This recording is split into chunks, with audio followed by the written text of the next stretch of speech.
Hello, this is JMO83, and this is another round at AOR, and this time we're at Bahrain, which is one of my favourite tracks on the calendar. It's round 4, and so far this season we've done okay. It's my first season with no line, and I've got 9th in Australia, 9th in China, and then 10th in Baku, which wasn't a very good race for me. But Bahrain is one of my best tracks, as I said, and it's not actually a track I do well on in the past, but hopefully I can change that this time. I know season 12 I got pole position and then got second place in the race, which was pretty good, and then 13 I got taken out and blown up, and season 14 I disconnected in qualifying, didn't start the race. So yeah, pretty annoying Vinder pass, but hopefully I can change it this time. This is my best lap in qualifying. My personal best, I think, in time trial and stuff in practice was a mid 28.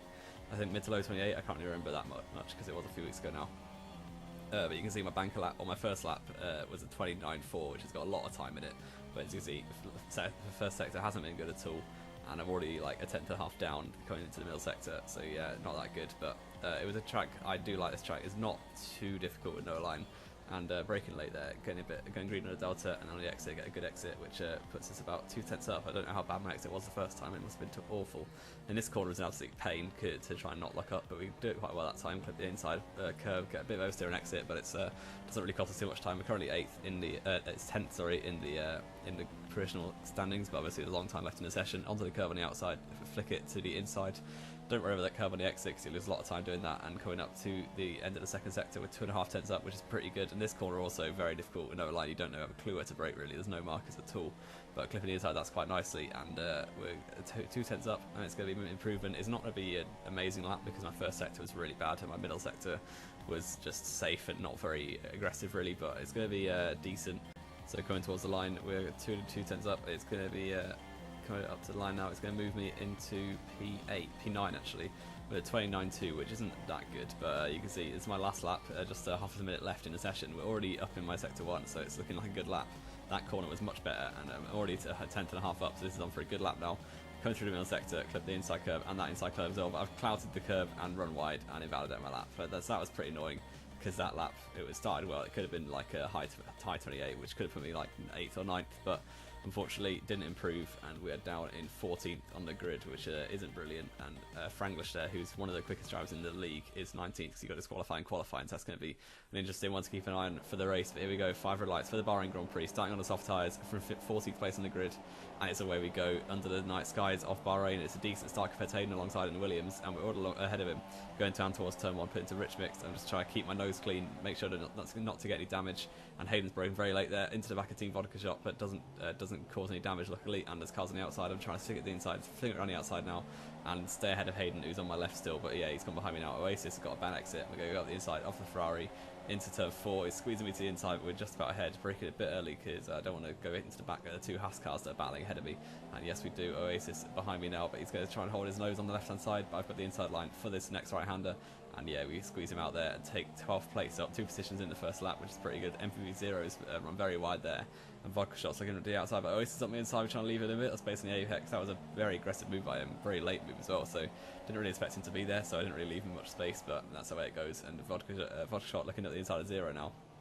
And I think Zero might have got damaged because he's going very slowly. He's one of the quickest people in the league, so it's odd to see him this far down the grid and down the with damage, not in good pace I think. But Vodka Shot now right behind him, going down to the S section, and he's going to look to the inside. He's going to go up the inside of Zero here. Yes, he is. Zero's broken quite early, so I'm going to have to go on the outside, and that's a lovely move. But yeah, very nice there.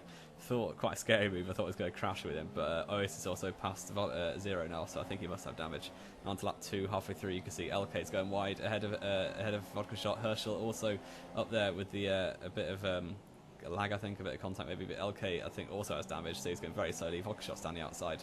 I'm just trying to try and follow him through into turn 10, I think this is, and we're on the inside, and we go for it because he does have I think he has like half a front wing at this point, so yeah, up into 10th place, so under points now. So that's gone a pretty good start. We've gained 4 positions in the first lap and a half, so pretty good progress at the minute. But you can now see Vodka Shot has started pulling away a little bit, and Herschel is the next car. Herschel's got a disconnected sign next to him, so I don't know what's happened there.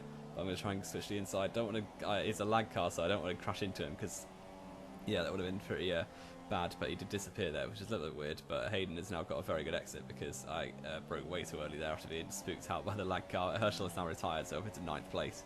I don't know what happened. I think it was a lag incident. He just blew up into someone who wasn't even near him on the track, but that's what you get when you've not got a great connection.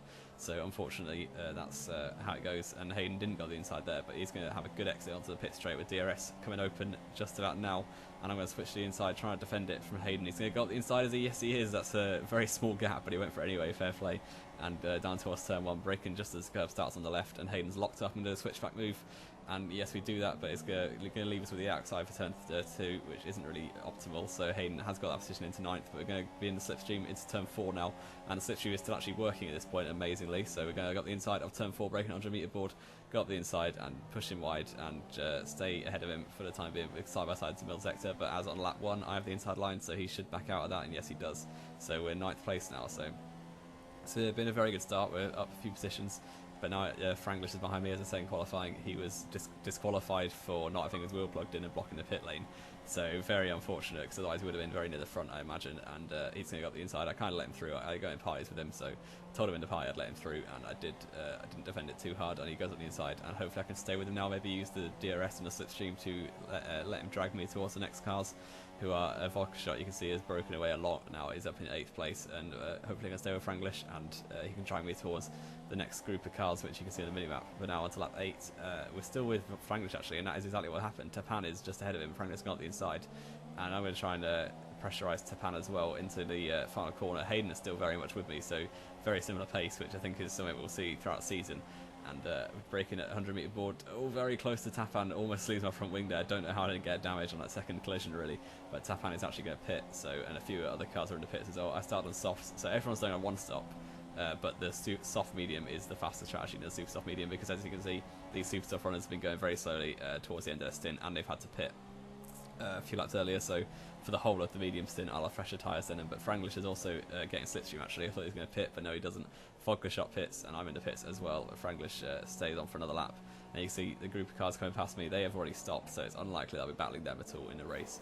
But pitting now onto the medium tyres, 2.8 second stop, pretty decent, and Vodka shot is going to get out ahead of me still, I think, in the Haas car. But you can see that strategy of using Franglish to drag me up towards him has kind of worked a lot, because we're a lot closer to him now than we were before the stops.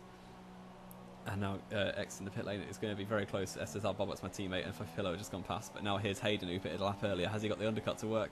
It's going to be very close side by side into turn 1. We're trying to force him out wide and hold that position. Yes, we do. Still in 11th place, but a few cars in the points haven't stopped yet. So I think it's about net P8, I think, because a few drivers went into 2 stops as well. So Fafillo, who hasn't stopped yet, is in 10th place. Vodka Shot has just got past him, and I'm going to try and pressure him now down towards the final corner, but he's going to be going pretty slowly, because I think he's pitting this lap on his soft tyres, which he started on. So braking just as the curb starts, and he's broken way too early, and that's a shame. So front wing damage, not too good. Fafillo then pulls into the pits, but I broke as the curve starts, which is about 120 metres I think from the corner.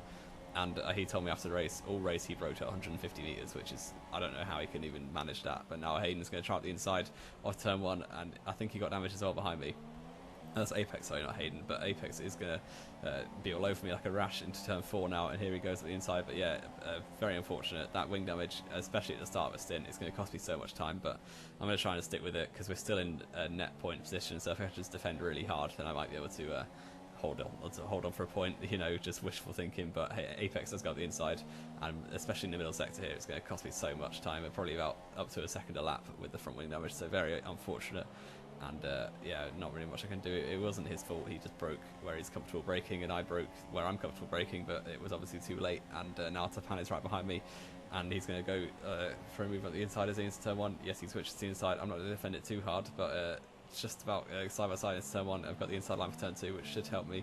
And yes, force him over the curb. He's going to get a bad exit, but no, he doesn't. He actually comes back over at me.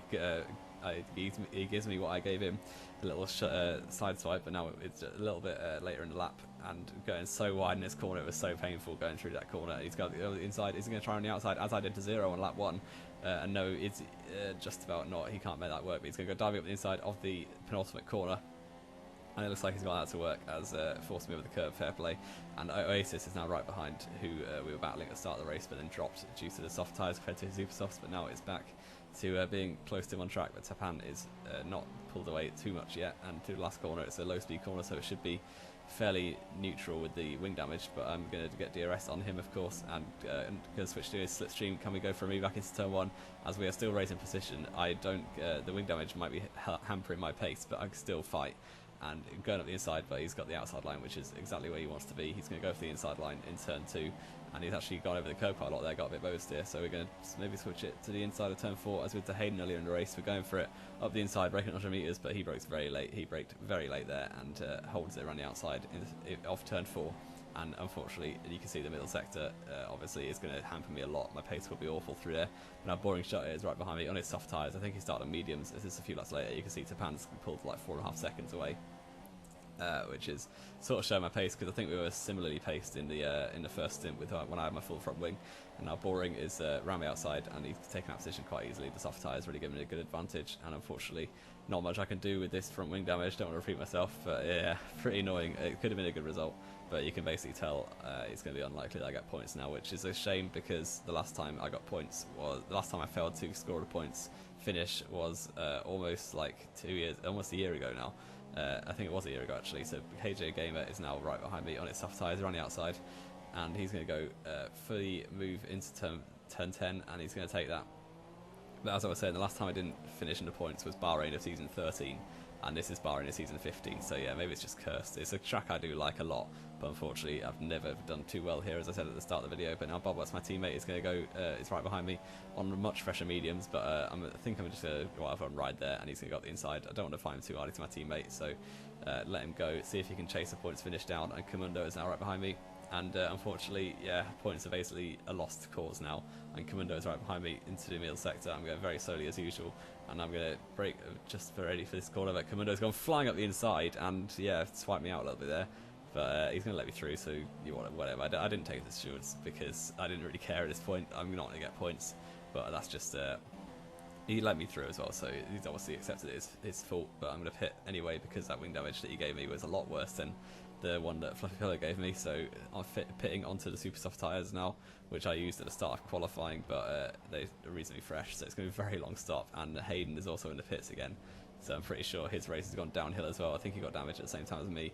So yeah, still back close to Hayden despite us losing the wing, and he lost wing as well. So you can see it's going to be a good battle throughout the season, hopefully. But LK is 14th and I am 15th with only 16 runners. I think someone disconnected, so yeah, not too good, and no chance of points. I'm about 30 or 40 seconds behind someone else, and you can see the host of the session left. So now we've got ING green flag shorts has won the race, and all the names have disappeared, and I'm going to cross the line for 14th place, which is a massive shame, but you know, what can you do?